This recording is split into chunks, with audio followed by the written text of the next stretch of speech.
जैसे कि आप लोगों को जानकारी है कि पिछले 28, 29 और 30 अप्रैल को हम लोगों ने हमारे विभाग के कुछ अधिकारी और स्वयं हम तेलंगाना राज्य पहुंचे थे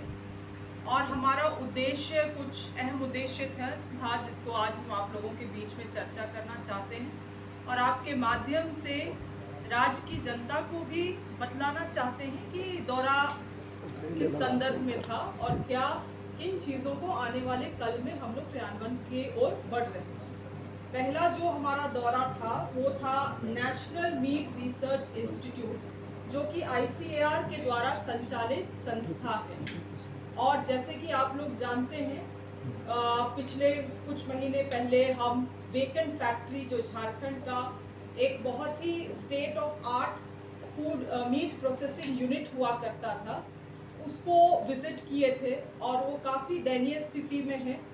कई बार प्रयास भी किया गया कि उसको दोबारा से संचालन किया जाए, मगर जितना टेक्निकलिटीज़ उसमें इन्वॉल्व है ये कभी संभव हो नहीं पाया। और एक अच्छे सही नॉलेज पार्टनर की तलाश में हम लोग जब हैदराबाद पहुंचे नेशनल मीट रिसर्च इंस्टीट्यूट, तो देखने को भी मिला कि वो सही संस्था हो सकती है इस यूनिट को रिवाइव करने के लिए। आप लोग जानते ही हैं कि पूरे देश भर में आज के दिन झारखंड में सबसे दूसरे तादाद पे सुकर पाया जाता है। यहाँ पे अधिकतर आदिवासी परिवार जो होते हैं सुकर पालन से भी अपना जीवन यापन करते हैं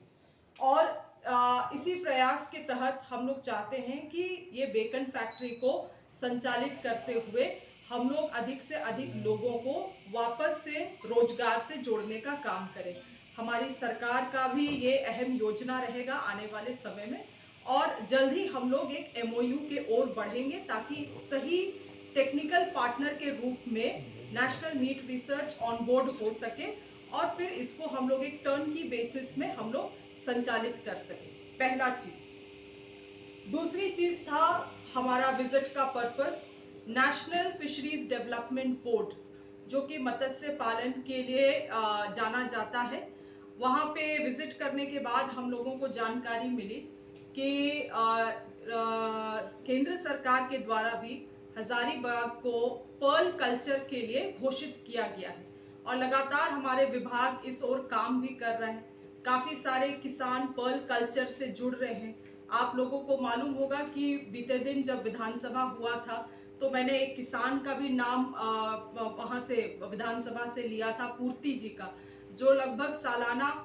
15 लाख 16 लाख पर्ल कल्चर से कमा रहे हैं। इसी तरह से कई सारे किसान इच्छुक हैं और वो पर्ल कल्चर का ट्रेनिंग ले रहे हैं। चुनौती यहाँ पे उत्पन्न होता है, जो मसल का रिक्वायरमेंट होता है पर्ल कल्चर करने के लिए, वो मसल्स हम लोगों को बहुत आसानी से यहाँ झारखंड में नहीं मिल पाता है। किसान जो है अभी वाइल्ड से कहीं से भी उठा के कर लेते हैं, मगर एक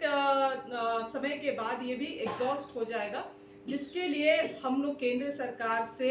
ये एक प्रयास करना चाहते हैं कि केंद्र सरकार हमें मदद करे कि क्रॉस बॉर्डर कंट्रीज से हम लोग जहाँ पे मसल्स का अच्छा क्वालिटी वेराइटी पाया जाता है उसको हम लोग ला के झारखंड में इसका ब्रूड बैंक स्थापित कर सके, जिसके लिए नेशनल फिशरी डेवलपमेंट बोर्ड भी हमें मदद करने के लिए तैयार है। इसके अलावे हम लोगों ने NFDB से बात करके 100 किसान को सीफा, जो कि फिशरी इंस्टीट्यूट है भुवनेश्वर में, लगभग 50 किसान वहाँ और 50 किसान आंध्र प्रदेश भेजने के ट्रेनिंग के लिए भेजने की बात हुई है, ताकि किसानों को नए तरीके तौर हम लोग मत्स्य पालन में ट्रेन कर सके। इसके अलावे हमें अनुभव हुआ कि जो हमारे फिशरी ऑफिसर्स हैं खास करके जिला में, उनकी भी ट्रेनिंग होने की ज़रूरत है, इसीलिए उनको भी आने वाले समय में बैचेस करके 24 जिला के बैचेस करके हम लोग इनको सीफा भेजेंगे, फिशरी ऑफिसर्स को भी, ताकि उनका भी ट्रेनिंग वहाँ हो सके। साथ ही साथ